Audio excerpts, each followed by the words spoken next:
If I hadn't have applied the tourniquet, he definitely would have not made it. You're supposed to be helping people. You're the first one on scene to help out in some way, shape, or form. You might as well have the right tools for the job when you show up. Our flagship product is the rigid TQ case, which is a hard-sided tourniquet case that goes on the duty belt or a vest. Your tourniquet is accessible where you need it, but it also stays in place when you don't need it. When we originally developed our first product, we had to make the decision, do we take this overseas or do we make it domestically? It wasn't a very hard decision for me. We decided to make our products in America. Having a product that's made in America by veterans, to me, that's everything.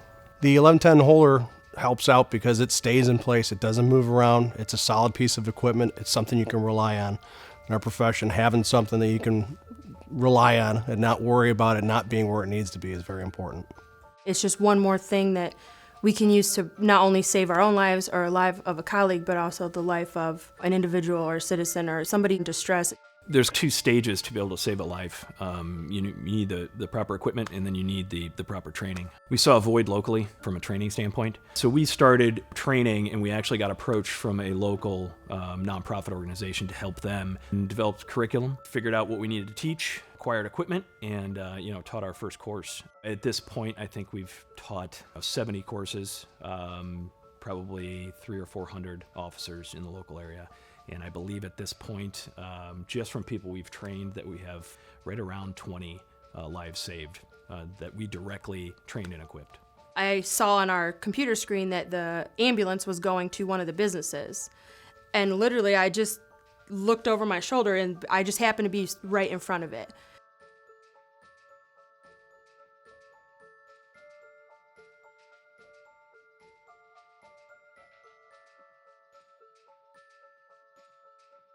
A bunch of the employees came out, they're screaming and yelling, they're super upset. So now I'm like, okay, this is more than just, someone having a cough or, someone hurting a finger or something. This is something bigger. So I walk over and I see the individual on the ground, and the employees actually did I guess you'd call it like a makeshift tourniquet, but clearly you can see that wasn't working. You just think about the training that I got and how simple they made it. It just like a light went off, and it was like nerves went away. My confidence went through the roof. I was like, I know what to do. I got it. And it was so simple, and I was just like, oh my gosh, I just did it. Call came out that a male had been ran over by a train, and that his girlfriend called this in, and that he was still alive, and that the train had ran over his legs.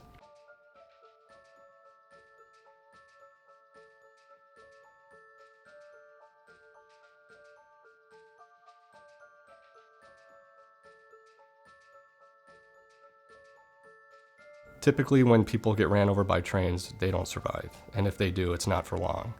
And so I knew immediately, if in fact his legs were ran over by the train, he's got minutes. And when I finally approached him, there's another officer with him who was attempting to apply a tourniquet.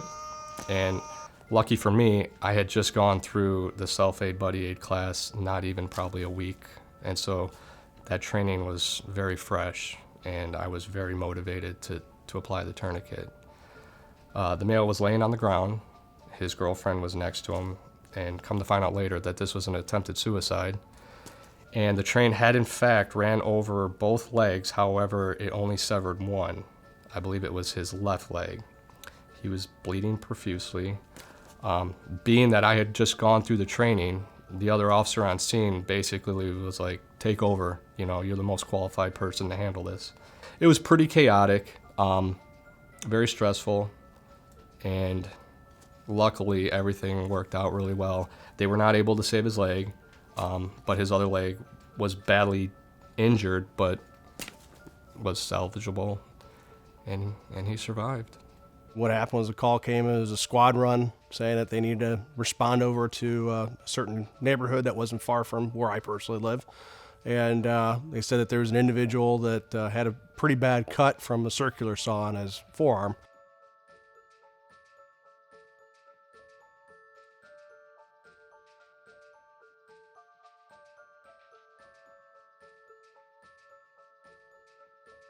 Pulled up on scene, found where the male was, and basically saw that he was pretty pale. Looked like he lost a significant amount of blood. Okay. I'm going to put this on He here. was covering his wound, on his forearm, but I didn't want him showing up too much of it because he was keeping pressure, and I just told him to keep the pressure on his wound. It's gonna hurt. It was an easy thing only because I had the practice beforehand.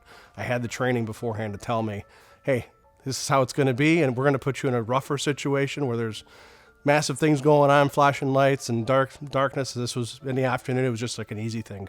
So I reverted back to my training. When you go to work every day and you put your duty belt on, our product is right there with you.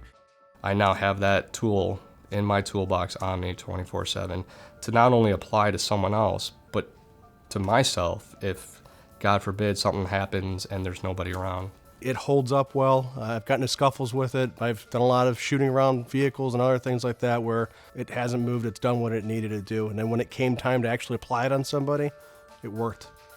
To know that we have contributed to how many lives being saved, to how many people having another birthday, it's very humbling.